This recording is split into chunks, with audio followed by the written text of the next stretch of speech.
Bonjour à tous, dans cette vidéo nous allons étudier les différentes notions associées aux familles d'éléments, particulièrement aux familles de vecteurs d'un espace vectoriel.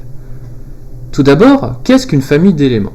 Une famille d'éléments, grand F, d'un ensemble quelconque grand E, est en fait une collection d'éléments de cet ensemble grand E. Le nombre d'éléments de cette famille sera appelé cardinal de cette famille, que l'on notera par la suite, soit par card parenthèse F, soit par F entre barres verticales, soit par dièse F. Par exemple, la collection d'entiers 1, 2, 3 est une famille d'entiers possédant 3 éléments, 1, 2 et 3, ainsi son cardinal sera égal à 3. Passons maintenant à un autre exemple.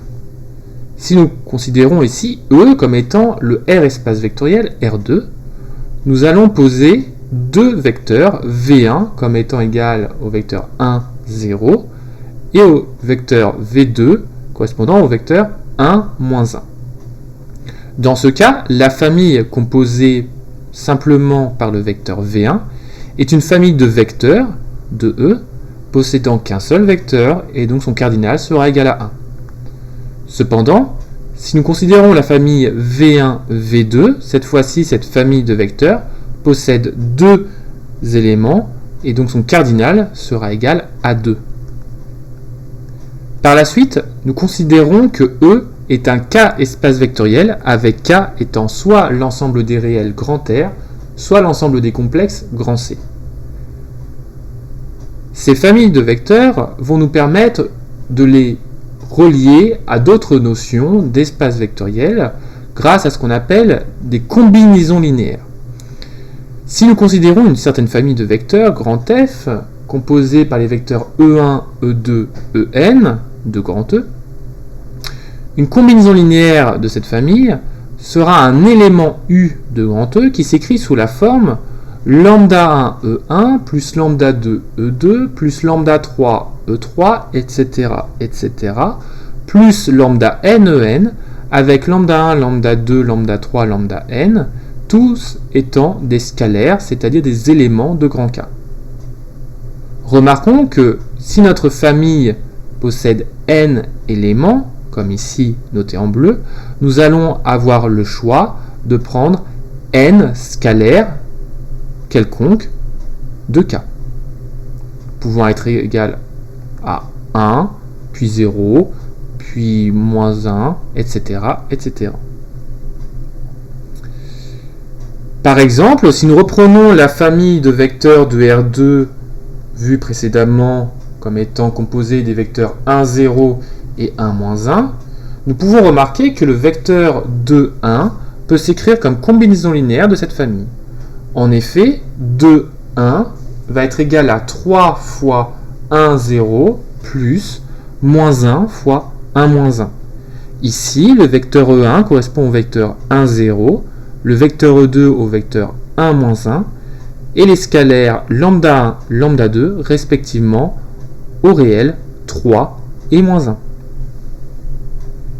Ces combinaisons linéaires nous permettent de créer de nouveaux sous-espaces vectoriels appelés sous-espaces vectoriels engendrés par la famille F. Il s'agit en fait de l'ensemble de toutes les combinaisons linéaires possibles de notre famille grand F. C'est-à-dire que tous les éléments de ce sous-espace vectoriel engendré par grand F s'écriront forcément sous la forme lambda 1 E1 plus lambda 2 E2 plus etc. plus lambda n En, avec chaque lambda i des scalaires.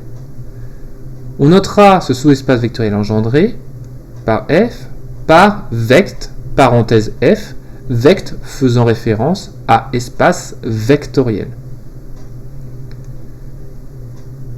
Par exemple, nous avons vu que pour la famille composée des vecteurs 1, 0 et 1, moins 1, le vecteur 2, 1 s'écrit comme combinaison linéaire de cette famille. Ainsi, le vecteur 2, 1 appartient à l'ensemble vect de grand F. Reprenons un nouvel exemple. Considérons cette fois-ci E étant égal à R3 et la famille grand F composée par les vecteurs notés epsilon1, epsilon2, epsilon3 définie par epsilon1 étant égal à 1, 0, 0, epsilon2 égal à 0, 1, 0 et epsilon3 égal à 0, 0, 1. Nous allons montrer ici que E, c'est-à-dire R3, est égal à vect de grand F. Faisons tout d'abord une observation que epsilon i, pour i compris entre 1 et 3, correspond ici au vecteur possédant des zéros partout, sauf à une coordonnée, pour la coordonnée i, où il y a un 1. En effet, epsilon 1 a des zéros partout, sauf à la première coordonnée. Epsilon 2, des zéros partout, sauf à la deuxième coordonnée. Et enfin, epsilon 3, des zéros partout, sauf à la troisième coordonnée. Passons maintenant à la preuve. La première étape va être de montrer que vect de f est bien inclus dans E. Cette étape-là est certes triviale pour des personnes ayant l'habitude de ces outils, cependant nous allons quand même ici la justifier. Donc nous allons prendre un élément U de vect de f et nous allons montrer que cet élément U appartient à un grand E.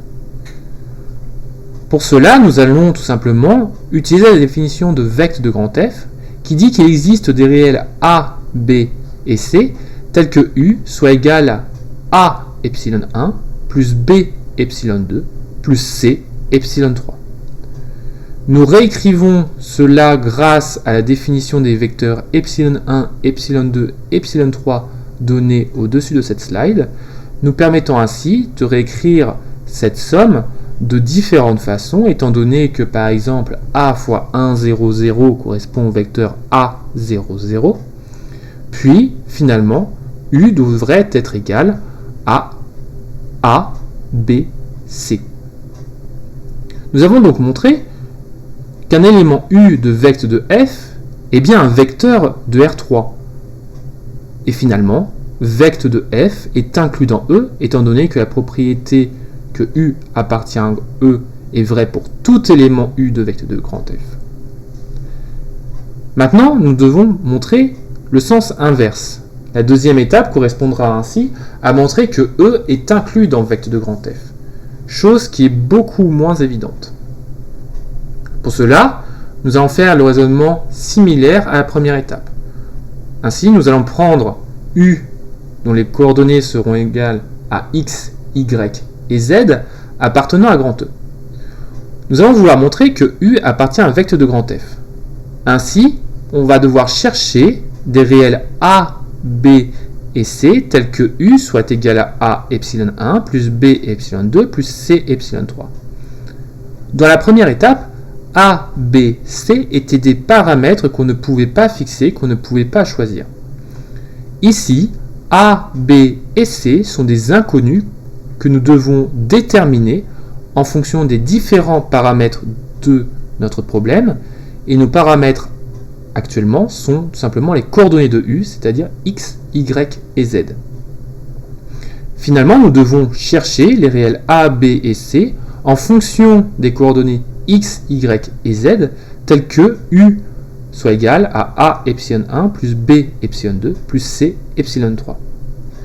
Si nous réécrivons cette combinaison linéaire à droite, nous pouvons retrouver sur le fait que ce soit égal au vecteur ABC. Donc, nous sommes ramenés à chercher des réels A, B et C tels que le vecteur x, y, z soit égal au vecteur ABC.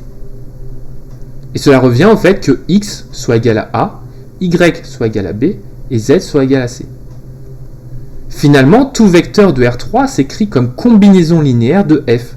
En particulier, U sera égal à x epsilon 1 plus y epsilon 2 plus z epsilon 3. Nous avons donc montré ici que vect de grand F est inclus dans grand E, que E est inclus dans vect de grand F, et étant donné que chacun des espaces est inclus dans l'autre, ils sont forcément égaux. Passons à quelques remarques. Pour une famille grand F de vecteurs de E, Vect de grand F est un sous-K espace vectoriel de grand E. C'est donc en particulier un K espace vectoriel. Remarque que nous allons utiliser à la fin de cette vidéo pour pouvoir montrer qu'un ensemble est un K espace vectoriel. La deuxième remarque va porter sur la notion du vecteur de grand F qui sera possiblement vu comme étant le plus petit sous-espace vectoriel de grand E qui contient toute la famille grand F. Ainsi, si vous réussissez à montrer qu'un certain sous-espace vectoriel contient toute cette famille F, dans ces cas-là, votre sous-espace vectoriel contiendra entièrement vect de grand F. Passons aux différents types de familles d'un espace vectoriel. Le premier type correspond aux familles génératrices. On dira qu'une certaine famille F, de vecteurs E1, E2, En, est génératrice ou génère grand E si tout vecteur U de grand E s'écrit comme combinaison linéaire de grand F. Je répète, cela veut dire que U est égal à un certain lambda 1 fois E1, plus un certain lambda 2 fois E2, plus etc., plus un certain lambda n fois En, avec lambda 1, lambda 2, lambda n, des scalaires, dépendant bien évidemment de notre vecteur U. On sait que vect de grand F est inclus dans E, par définition. De plus, la famille grand F est génératrice si et seulement si E est inclus dans vect de grand F. Finalement, F génère grand E si et seulement si E est égal à vect de grand F. Par exemple, nous avons vu que R3 est égal à vect d'epsilon 1, epsilon 2, epsilon 3. Ainsi, la famille epsilon 1, epsilon 2, epsilon 3 génère R3. Prenons un exemple un peu plus général. Nous allons considérer ici E comme étant le R espace vectoriel, R puissance n, ensemble des vecteurs à n coordonnées réelles. On va définir le vecteur epsilon i, un peu comme dans le cas R puissance 3, comme étant le vecteur ne possédant que des zéros sauf à la ième coordonnée où il possède un 1. Le but ici va être de montrer que la famille grand F composée par les vecteurs epsilon 1, epsilon 2, epsilon n génère entièrement grand E, c'est-à-dire R puissance n. Pour cela, nous allons prendre au départ un vecteur U dont les coordonnées seront notées ici x1, x2, etc., xn, vecteur de grand E. On cherche alors des coefficients lambda 1, lambda n réels tels que U soit égal à lambda 1 epsilon 1 plus lambda 2 epsilon 2 plus etc. plus lambda n epsilon n. On remarquera assez rapidement, en utilisant la définition des epsilon i, que cette décomposition, lambda 1 epsilon 1 plus lambda 2 epsilon 2 plus etc. plus lambda n epsilon n, correspond en fait au vecteur lambda 1, lambda 2, etc. lambda n. Ainsi, nous sommes ramenés au système composé par les coordonnées de U étant x1, x2, xn, chacune égale aux coordonnées du vecteur lambda 1, lambda 2, lambda n. Ainsi, lambda 1 devra être égal à x1, lambda 2 à x2, etc. et lambda n égale à xn. Finalement, on vient de montrer que U, vecteur de Rn quelconque, s'écrit forcément sous la forme d'une combinaison linéaire de grand F donnée particulièrement par la formule x1 epsilon 1 plus x2 epsilon 2 plus etc. plus xn epsilon n. Finalement, on a bien montré que E est généré par la famille F, c'est-à-dire que E est égal au vecteur de grand F. Passons maintenant au deuxième type de famille. Il s'agit ici des familles dites libres si il existe une unique combinaison linéaire de f nulle. Je vais préciser ici ce que cela veut dire.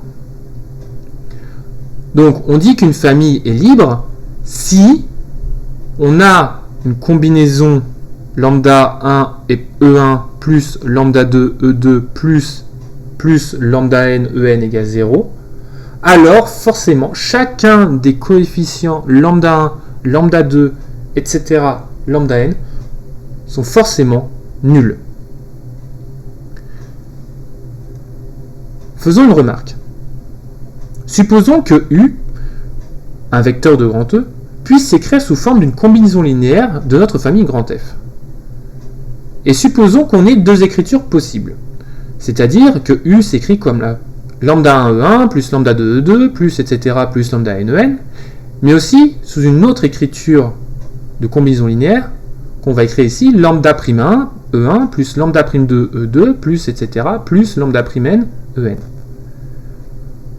En faisant la différence et en faisant une petite gymnastique mathématique, cela reviendrait au fait que lambda 1 moins lambda prime 1 fois E1 plus lambda 2 moins lambda prime 2 E2 plus etc.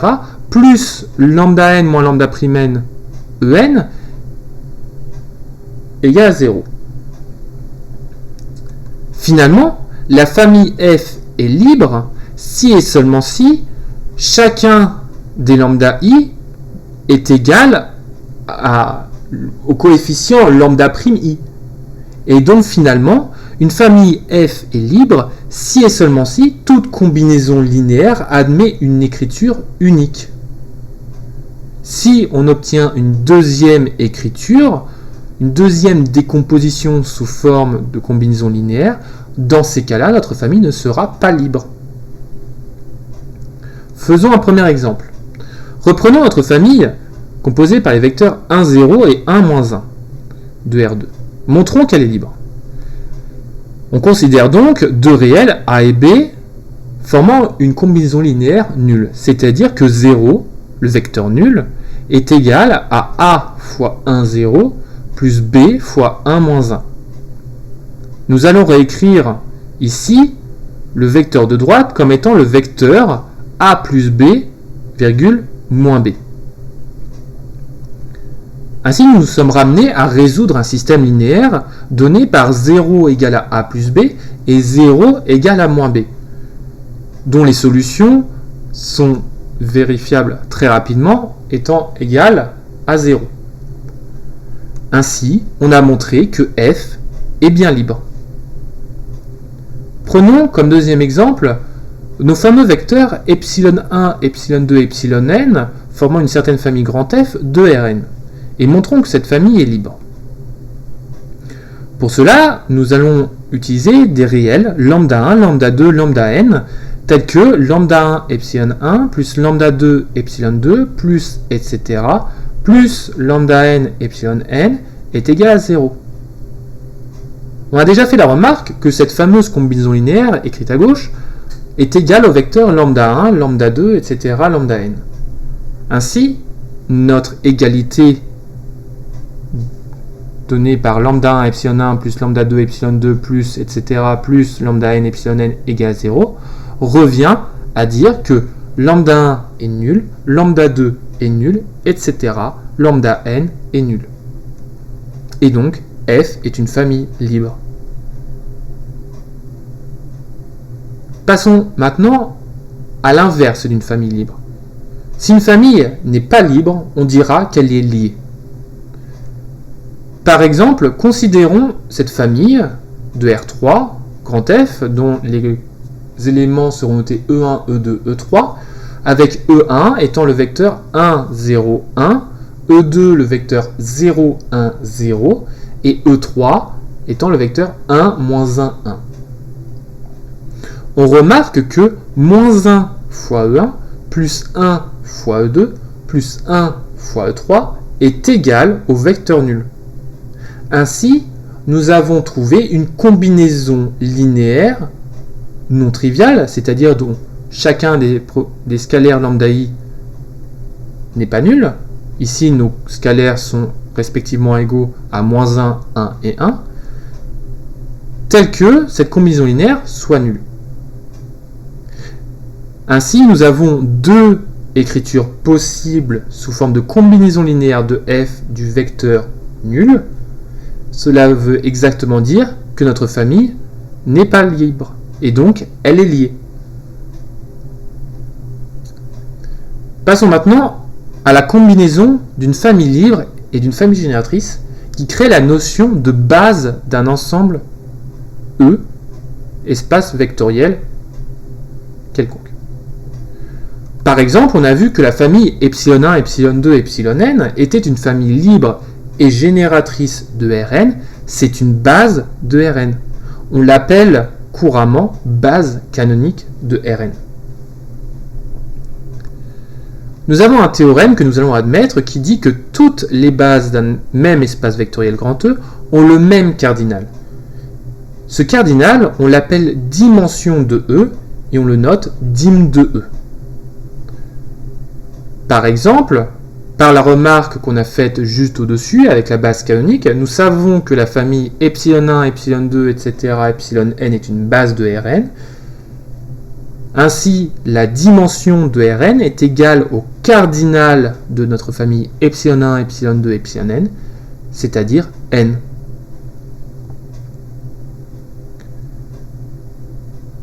Finissons par une dernière proposition avant de faire des exemples importants d'application de nos familles d'éléments.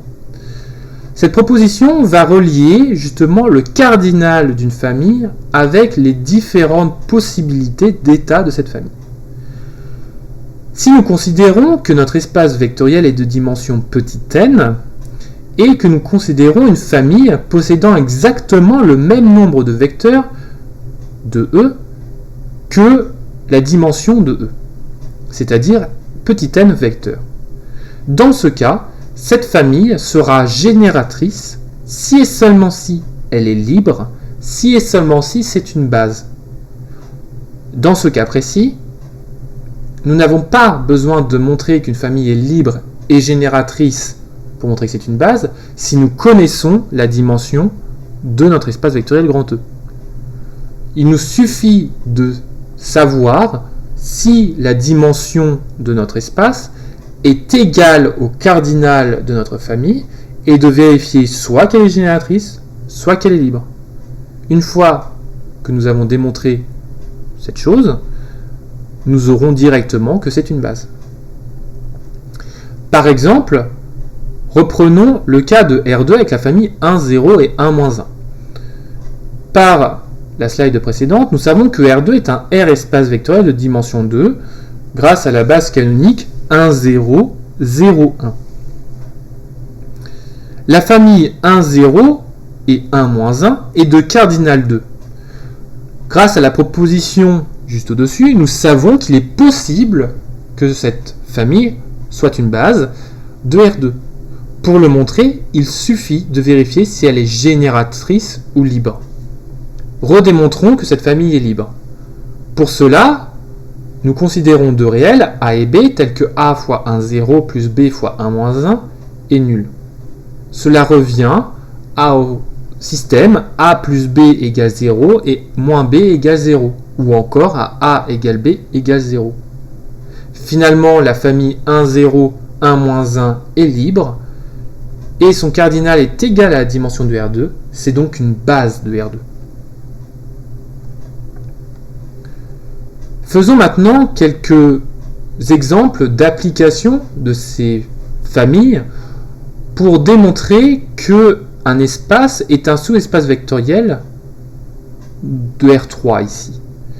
Donc nous considérons grand F comme l'ensemble des vecteurs x, y, z de R3 vérifiant une certaine combinaison x moins y plus z égale à 0.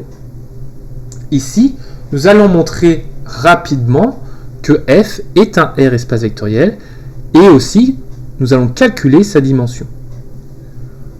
Pour cela, on remarque que tout vecteur x, y, z de R3 vérifie x, y, z appartient à f si et seulement si y est égal à x plus z.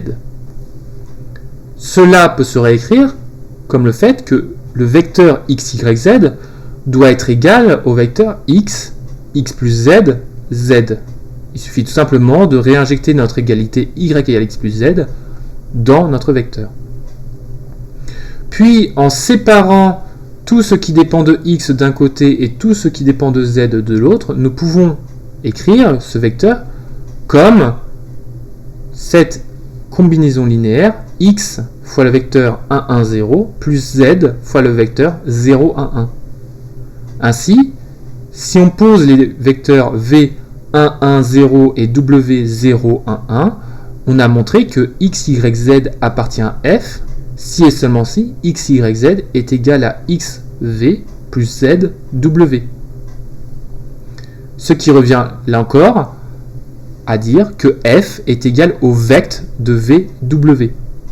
Étant donné que f est un sous-espace vectoriel engendré, il s'agit bien d'un R espace vectoriel. Passons maintenant à la dimension de notre espace vectoriel. Pour cela, il va falloir qu'on cherche une base de f. On sait déjà que VW génère f, étant donné que f est égal au vecte de v et w. Il suffit donc de montrer qu'elle est libre. Pour cela, on prend a et b des réels avec AV plus BW égale à 0. Cela implique alors que le vecteur A plus BB est égal au vecteur 0, 0, 0, c'est-à-dire que A et B sont nuls. Et finalement, VW est une famille libre et génératrice de f, c'est une base de f. Finalement, cette base est composée de deux vecteurs, dim de f est égal à 2. Attention, ce n'est pas parce que notre famille VW génère f qu'elle est forcément une base de f. On aurait pu tout simplement prendre la famille VW de W pour famille génératrice de f. Ceci est un exercice laissé à tous ceux qui m'écoutent. Prenons un deuxième exemple un peu plus difficile et un peu différent. Cette fois-ci, nous allons considérer grand F, l'ensemble des x, y, z appartenant à R3, non pas vérifiant une seule condition, mais deux conditions. Les conditions x plus y égale à 0 et x moins z est égal à 0. Nous allons là encore montrer que f est un R espace vectoriel et calculer sa dimension par la même occasion. Pour cela, nous allons appliquer la même méthodologie que tout à l'heure. Pour cela, on va faire une réécriture du fait que x, y, z appartient à f. x, y, z appartient à f si et seulement si, d'après la définition de f, x plus y est égal à 0 et x moins z est égal à 0. Cela revient à dire que x est égal à z et que x est égal à moins y. Finalement, cela est équivalent au fait que x, y, z soit égal au vecteur x moins x, x, ou encore au vecteur x fois le vecteur 1 moins 1, 1. Donc si on pose le vecteur v comme étant le vecteur 1 moins 1, 1, on a montré ici que x, y, z appartient à f, si et seulement si x, y, z est égal à x fois le vecteur v. Cela veut exactement dire que f est égal au vecte de v, il s'agit donc bien d'un R espace vectoriel. Passons maintenant à sa dimension. Nous allons devoir, là encore, chercher une base de f, étant donné que nous ne connaissons rien de la dimension de f.